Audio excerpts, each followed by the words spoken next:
Hello everyone, welcome to the garden. A rose garden is so beautiful, it's worth the trouble.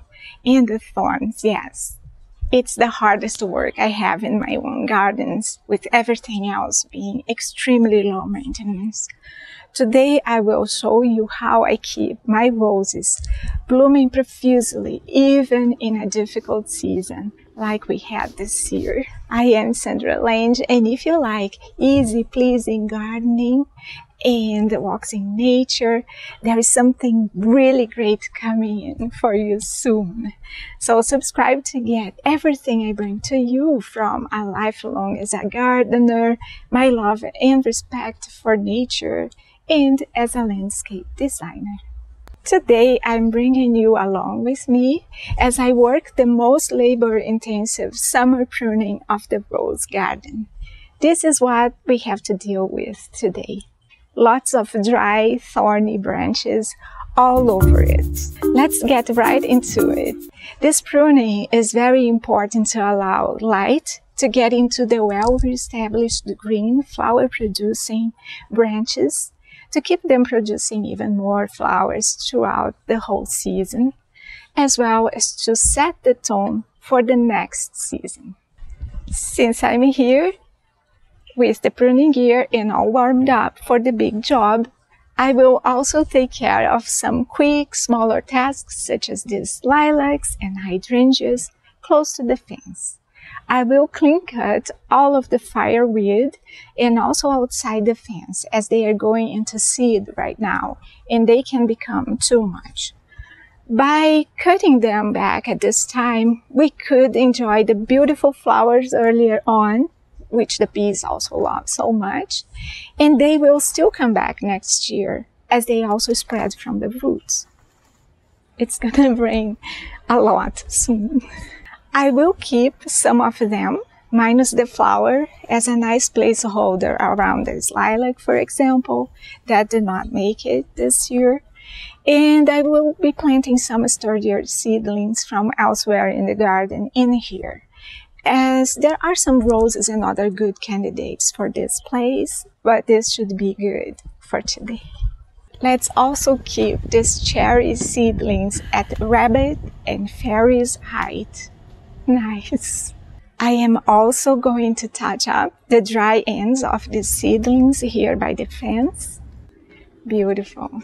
I have been waiting for the happy coincidence of dry weather and available time for both myself and my hubby to take on this task all at once, because I do need help with the thicker dry rose branches. Ends up, we did have to face the rain, but we are creative, and only the thunderstorm stopped us for a while. But as soon as it was over, we came back and finished it all off.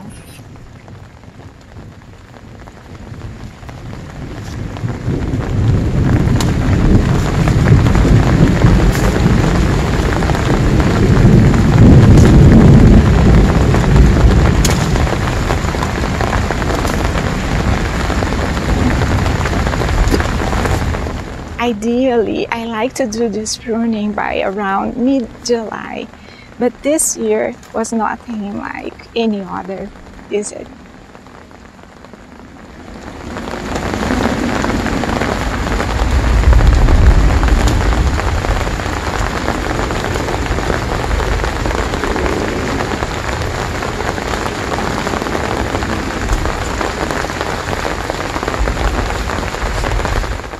Anyway, I always like to spread gardening through the whole season, and I do keep planting and replanting seedlings successfully well into September, sometimes even October, it depends on the year.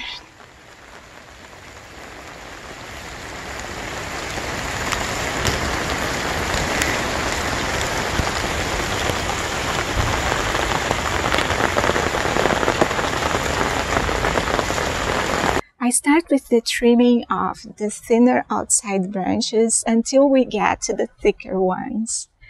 That's when I call for him. Look at the size of this thistle.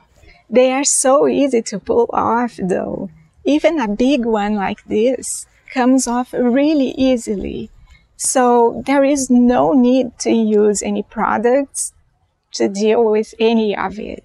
I really use scissors to cut a bit of grass that grows in the flower beds, and I let the clippings stay there as they are good for the soil and serve as mulch.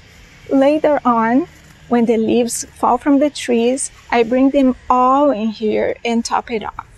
And that will be nice until next fall again. Having the larger, dry branches well cleaned up and well separated from green prevents mistakes such as cutting off any leafing, flower-producing side branch at this time. These are going to be dealt with next year when I prune for shape and height at the beginning of the season. However, should any mistake still happen, I bring the unlucky branch into a glass jar filled with water, and I use a rooting powder. And I keep it in the gazebo area where, close to the fence, it is protected from wind gusts, rain, direct sun.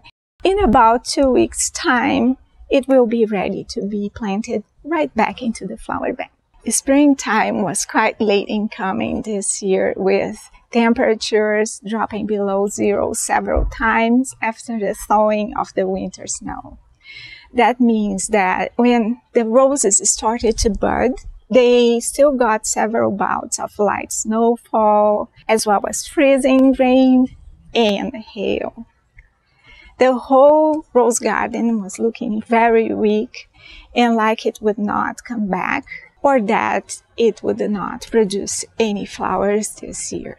Anyway, I went ahead and gave it a good spring pruning, leveling the height and hoping for the best.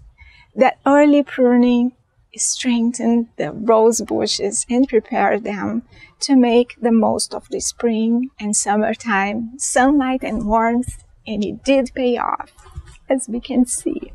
At this time, I will not prune for height, as to take advantage of all the blooming that's going on. I leave the rose branches that are too heavy with flowers at this point so they can keep blooming longer.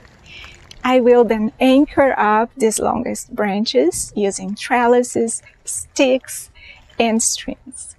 I'll also replant some seedlings soon. And this is the final look. I love the roses, and the bees really adore them too. Can you hear the buzzing?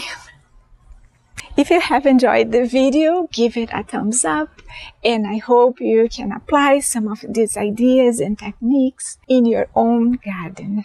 Subscribe for more videos in the garden and in awesome nature coming in. Oh dear. This video is in collaboration with Home Fix. Loretta has a beautiful garden, and you will find the link to her video, pruning her Japanese maple, with great tips and ideas for you in the description box. It is super fun. Enjoy, and I will see you in the next video. Ciao!